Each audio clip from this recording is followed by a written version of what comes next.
Hey guys, welcome back to tonight's live. We're here talking about a new diagnosis. So getting diagnosed with IBD can be very scary, right? Your doctor tells you you have this incurable, lifelong disease that nobody can do anything about, and that's wrong. Being told you have an incurable, lifelong disease that came out of nowhere doesn't make any sense. Your doctors are wrong about this.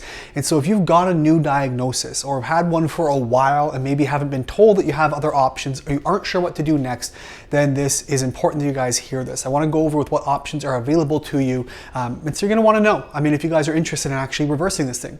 So in this training, we're going to be talking about what IBD actually is, a whole different lens from outside of what your doctor's been telling you. We're going to talk about what you can do after you've been diagnosed outside of just meds and surgery. We'll be showing you that you have more options besides just that your doctor's telling you. And of course, we'll talk about some steps you can start taking to actually reverse this. Now, if you guys are new here, my name is Josh Deck. If you don't know me by now, I'm a holistic nutritionist, IBD specialist, medical lecturer, and I'm a physician's consultant for IBD and other complex digestive diseases like severe IBS and others. And I've helped hundreds of people to date now reverse their IBD. We're about 300 cases now just in the last 2 years alone. And so these people are finding relief and coming off their medication. And I'm on a mission to help the world see that IBD is reversible, because if we leave it up to the medical system, who frankly profits about $700 billion a year from your sickness, you'll be on a lifetime subscription to medication. And we don't want that. It is my mission to bankrupt Big Pharma. So let's get started here. We're gonna be talking about what IBD actually is, what you can do after you're diagnosed. We're gonna show you that there are more options besides meds and surgery, and what steps you can start taking to reverse this. And so again, my lifelong mission here is just to bankrupt Big Pharma because they suck and they're the worst. In fact, I met with Dr. Paul Merrick late last year. Very famous doctor. He's written basically every paper and everything, and he's been published in hundreds of times in hundreds of journals, and he's actually been quoted over 46,000 times in medical literature because this stuff is so rock solid. And he says Big Pharma is evil. There is an antiparasitic medication called mebendazole that some people have taken, some higher level celebrities will say, that actually cured their cancer. Now, it used to be 15 cents a pill. They bumped it to $555 per pill. And that's Big Pharma for you. So these are the guys who could give a shit less about your wellness. They just care about the bottom line. And so our job is to help you guys escape that trap. And that's what we're here for, okay? So first I want to talk about what is IBD. Now, we know on a surface level, IBD is inflammatory bowel disease. Now, inflammatory bowel disease is exactly what it sounds like. It's inflammation of the bowel, but I want to split these into two different things. Now, what your doctor says coming in here is that it is autoimmune, it's no known cause, and it's permanent. I'm just going to write perm, that's a cool word. So it's permanent, it's autoimmune, there's no known cause. But we know inflammation is always your body responding to something. Now, for those of you who have been around a little while, you've heard my talks before, some of this might sound a little familiar. We're hitting it from a different lens today. Okay, so autoimmune, no known cause, maybe environmental, permanent, nothing we can do, and even just genetic. We've proven long since that's just not true. If you guys want more information on that, ask me for it later. Okay, so your doctors are telling you this. What we're gonna tell you now is that IBD might be autoimmune most of the time. The vast majority of the time, it is not actually autoimmune. In fact, how many of you have actually had your antibodies tested? That's something you have to ask, because if your doctor isn't actually testing antibodies, how do they know it's autoimmune? A very small percentage of these cases are truly autoimmune. And so we have to look at them is, what is it? Well, if it is autoimmune, is it actually your body attacking your own tissue, your own organ, or is it your body attacking something else? And that's what the debate now is. I met with Dr. Will Bolsowitz. You might know him as Dr. Will B on social media. He works with the company Zoe, one of the world's leading gastroenterologists and top researchers right now in the world, managing these massive databases of gut microbiomes. And we were just talking last week, and his hypothesis, that I obviously agree with, is that this autoimmune condition, if it is truly autoimmune, is actually your body developing an autoimmunity to your own microbiome. Your microbiome, now we talk about this, it is this ecosystem. Micro is small, biome is ecosystem. This itty bitty ecosystem living inside of our guts with about 100 trillion bacteria that outnumbers us 10 to 1, right? There's 10 times more fungi and viruses and protozoa and archaea inside of our guts than there are actual cells in our human body, which is just mind-blowing to recognize. And so when this becomes imbalanced, we start to have a problem. So inflammatory bowel disease is one of two things, really. It's either an acute inflammatory condition, right? Like getting an infection on your hand. It comes and it goes, your body can fight it off. Or it's a long-term acute condition where it started acute and your body couldn't get rid of the thing and it progressed long-term. Or it is an autoimmunity or your body attacking either an autoimmune response or just an immune response to your microbiome. See, here's the thing about our microbiomes. We have had this agreement with them since the beginning of time. Whether you believe in evolution or creation, it doesn't matter. We all work in harmony and come from the same place. And so we have to understand that the microbiome, this little community, we have had an agreement. You live inside of us and we help you grow, or survive and thrive. And we will also be taken care of by you. They will create short-chain fatty acids and vitamins and break down things and detoxify and balance hormones and balance your immune system and nurture your body. And so we've had this agreement. In the last 100 years or so, we've completely broken that agreement with our microbiomes. And now our bodies are in revolt. And so we see your doctor saying unknown, unquestionably autoimmune, permanent, environmental, genetic, God only knows, which leaves it, frankly, hopeless, empty, meaningless, and forever, and dire straits where you're stuck in this big pharma cycle of medication subscriptions forever. But we say wrong. Some cases, very few, might be autoimmune. Your microbiomes are all messed up. Most of us are living in modern day now. And it's either an acute inflammatory condition, something that came in quickly. Because many of you here listening to this right now were perfectly healthy, and then one day, suddenly you were not. You cannot go from healthy to sick and there not be something causing the problem. Your body just doesn't one day wake up allergic to itself. That's nonsense. And so it's an acute thing.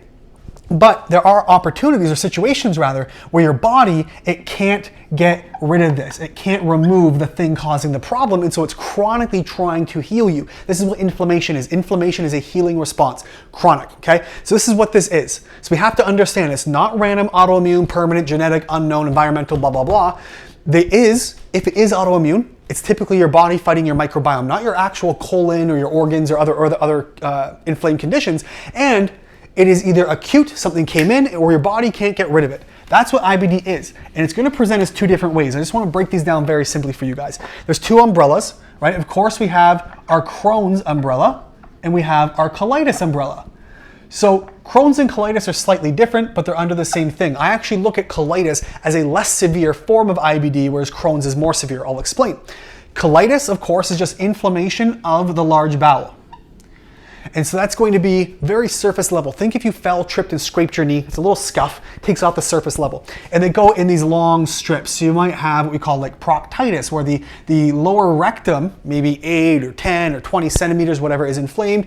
You might have it in different areas. You might have even pancolitis, where the entire colon is inflamed. But it's typically one long stretch, and it's very surface level. On the other hand, we have Crohn's disease, which is basically anywhere from mouth to anus, because your mouth is actually the start of your GI tract. And this is why I say it's worse. Not only is a colitis just in the colon, right? Colonitis, inflammation, that's colitis, or Crohn's disease. Crohn's disease is mouth to anus, so it's any organ, and it's not just superficial. If you actually look at the layers of tissue, it gets very deep. You're more prone to fissures and other infections and cancers, and it's the entire GI mouth to anus. And so it is the entire everything system. So Crohn's, colitis, surface, one organ. Crohn's, deep, every organ. And it often goes what we call Peyer's patches. You get these patches of inflammation spotted kind of like a Dalmatian. And these are really the differences, but they are all inflammation of the GI tract. So when we deal with Crohn's or colitis, it's going to be very much a lot of the same approach, just depending on what your body's doing with it and what parts of your body are damaged. But all in all, they're relatively the same thing. I just look at them as a sliding scale spectrum where the colitis is the low end of the spectrum, Crohn's disease is the far end, and that's where things get really severe. Okay, so that's your IBD. But keep in mind, it's all inflammation. Inflammation is just your body trying to heal you. So what is it trying to heal you from? It's not trying to heal you from your own colon randomly one day. It doesn't work that way. It's the stupidest, most nonsensical bullshit that Western medicine can spit. Who knows what it is? Take the medications. We have had so many people come to see us of all ages. There was a 5-year-old boy who came to see us just earlier this year, late last year, and randomly started getting a little bit of bowel issues, started getting worse and worse from perfectly healthy now at 5 years old to developing diarrhea, blood and mucus in the stool, started getting gray and pale and losing weight. And his doctor said, yep, it's genetic, it's autoimmune, it's random, it's environmental, we don't know, but he'll be on drugs for the rest of his life. They wanted to give him immunosuppressive drugs. His mom came to see me and said, this doesn't make sense. Please explain it. We walked through, and guess what? He had a mold infection. There was 15 or 16 different strains of mold inside this little boy's gut. So his body was an acute reaction. It acutely or shortly became reactive or inflamed to try to get rid of the mold. It couldn't get rid of it, so the inflammation ramped up and got more severe until it started bleeding. But it wasn't just random. His body was reacting to something that wasn't supposed to be there. And even if it became autoimmune, which it hasn't yet at this stage, thank God, but mold does live in our microbiome. Fungus lives in our microbiome. Mold is a fungus.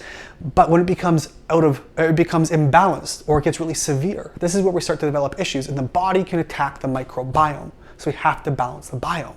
And so this is where we have to get deeper and deeper. We have to understand what it is. And so as a quick recap here, doctor says it's autoimmune, environmental, no known cause.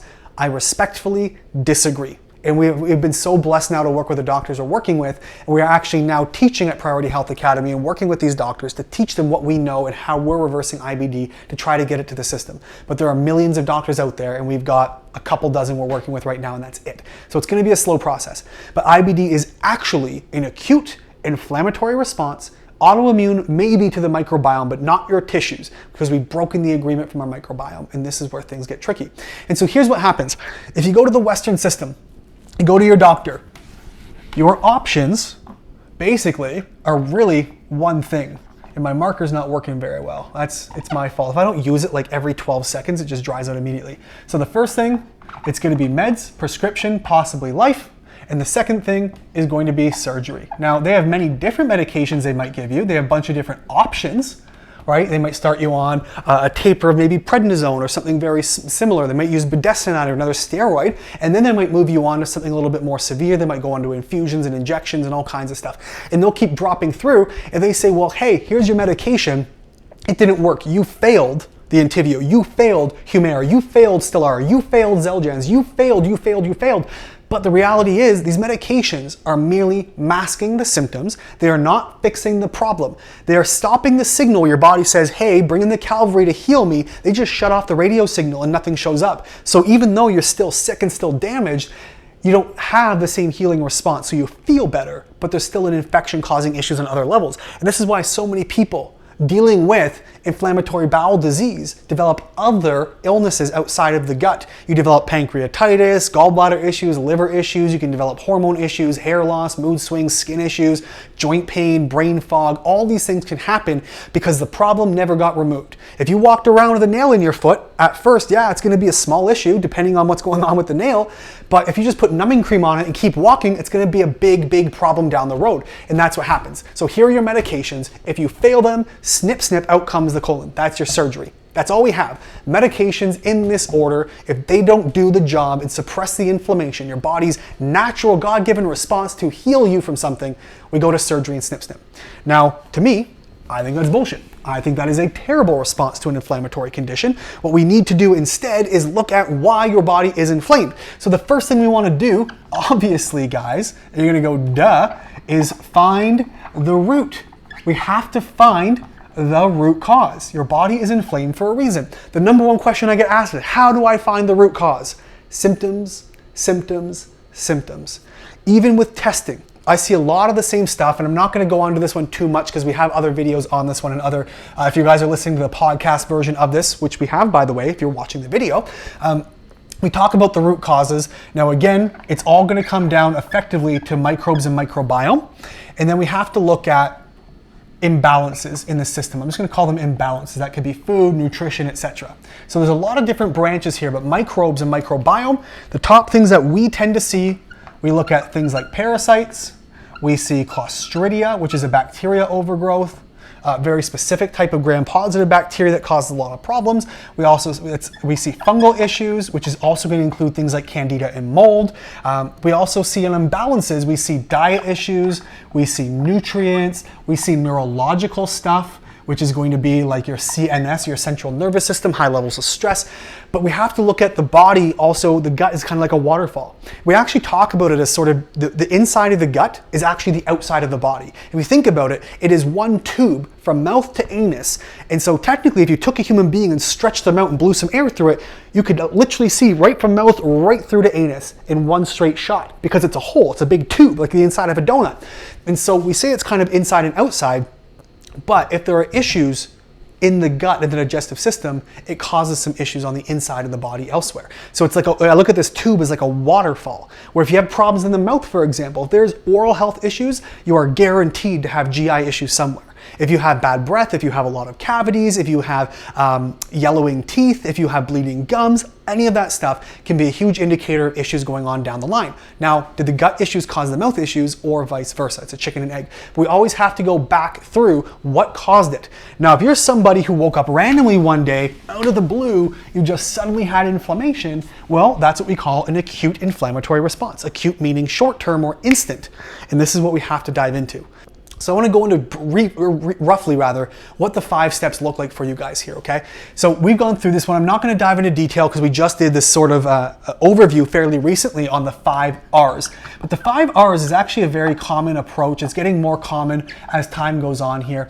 And so the first thing we have to look at, obviously, is the first R, which is remove. Remove the problem. This little boy I was telling you about, he had a mold infection. It was a mold issue. We had to remove the mold. Now, removal can look like a few things. Some people can't actually just go and remove things. I know so many people who go, well, I've tried antifungals, I've tried parasites, I've tried this and that, but they're missing crucial steps. There is a pecking order, or an order to things to properly get these things removed from the system and from the body. We have to work on drainage and all kinds of support mechanisms, right? Your body, it's like a big city and all your organs are factories. Right? The factory is maybe your liver. Well, the factory workers are the cells in your liver, and the tools they need are vitamins and minerals and amino acids and all the nutrients, right? Well, you have a tool and die shop as well, which is your body creates a lot of these nutrients or breaks down, digests, and absorbs to turn them into usable forms for your cells or your factory workers. And so if your organs are having issues, right? Your liver maybe is having a problem because the factory workers don't have the tools they need, you're not going to be able to remove the problem. Because your drainage pathways, any orifice or any detox organ is drainage. So this is where we're going to look at things like your liver, we have your kidneys, of course we have your sinuses are a big one, surprisingly. A lot of people with GI issues have sinus issues. We're going to have your skin, we're going to have your lymph, and of course your gut. These are the major drainage pathways or detox pathways your body's trying to clear stuff out. And so if you have blockages, you have nutrient deficiencies or physical blockages like parasites, you're not going to remove. That's the first thing we have to look at, is removing the problem. Now, oddly enough, we just talked about this one. Weird how it all fits together, is replenish. Your factory workers need tools. We need vitamins, minerals, and amino acids. If you have gut issues, you don't break down, digest, absorb, you lack the tools they need, or your body needs to do its job properly. You have to replenish those tools, of course. Right? The next one, I'm going to put these on the same line, but this is rebuild and repair. Now, why do we have this? Well, rebuild and repair. Your gut microbiome does not like inflammation. And so when there's inflammation in the area, the opportunistic microbes that shouldn't be there take over. The good ones tend to die off. They get crowded out. So we have to rebuild the microbiome while repairing the inflamed tissues. And this also means we have to do what's called rejuvenate the immune system. Now, why rejuvenate instead of boost? Because if you're imbalanced and you boost it, you boost an imbalance contributing to the problem. I know I had a conversation with someone on Facebook the other day, sort of briefly in the comments, and she had taken monolaurin and taken this boost and tried these mushrooms and different things. And it's like, it made me worse. You should never take those. I said, nope, you should never take those, because that monolaurin drove one of your already dominant immune pathways. So you overclocked the wrong part of your immune system. You didn't rejuvenate or rebalance, you just boosted an imbalance, cause more problems. And this is the problem. We say, well, this hurt me, therefore it's going to hurt you and nobody should do it. Or it worked for me, therefore you should do it and everybody should take these things. And this is where the internet information kind of gets really messy, because people are giving advice, though in good, well-meaning hearts, they don't realize that there's a lot of nuance to all these pieces of information. Everyone is different. Your circumstances are different, but everyone can get better. Everybody can be fixed. Everyone can be reversed. There is no reason IBD cannot be fixed. We've had people come in with 50 bowel movements, 50 bowel movements per day, and in 3 weeks we're down to 5 and 8. We've had people passing 1 bowel movement, I kid you not, every 2 to 4 weeks, who within a couple of weeks were having 1 a day on regular. And they've been like this for decades, 10, 15 plus years. Okay, so everyone can get better. It's just a matter of time. We just have to look in the right place. And unfortunately, your doctors aren't even looking for the root cause. They're going, it's autoimmune, it's environmental, slap it with this label, they brush it over top and say you have no options except medication and surgery, and we wonder why gut disease is ramping up. We wonder why in 1990 there were maybe 1.5 to 3 million global cases. Now it's estimated at 8 million cases in 30 years. Genetics don't change that much, but what happens to our microbiomes does. The things we take in and ingest, the chemicals and toxins and damage done, the import-export trade, which brings more parasites, because most doctors think parasites are a third world country problem. We have photos, guys, compendiums, and I mean worms. A mom recently sent me a worm she got out of her 15-year-old, a 38-inch worm. She picked it up with chopsticks, this big worm. We got people dropping these things almost daily. So they are still in there. There's a lot of layers to this process. Everyone can get better. We just have to look in the places your doctor doesn't know to look, doesn't want to look, isn't willing to look, or whatever reason it might be. Unfortunately, a lot of doctors in the medical system do mean well. They got into medicine because they want to help, but unfortunately, they're sort of stuck in a system where they have 7 minutes, they get reimbursed, say $20 from the insurance company or $25. They can't spend an hour with you for $25, not when they have nurses and overhead and clinic costs and stuff to pay. And they make recommendations which are financially motivated to say, hey, just take this medication, I get a $500 a month kickback from your usage, and I'm in and out in 7 minutes. I've made $525 for 7 minutes of my time. Bing, bang, boom, done. It's a pretty good deal. So a lot of them are stuck in this model, a lot of them are incentivized, and if you leave and pursue holistic functional medicine, you have no support, you're fully on your own, and there's no safety net. And there are some amazing doctors who have done this, but it's very few and far between. Some don't want to know. I've worked with hundreds of people over the years, and I have had one doctor, one in my entire career now, with hundreds of cases reversed, with hundreds of different doctors. Some of these people are seeing 2, 3, or 4 different doctors. I know Karen, she's got a testimonial on the website. She saw 8 different doctors or something. She went to the Mayo Clinic. They said food doesn't matter. All of it was nonsense.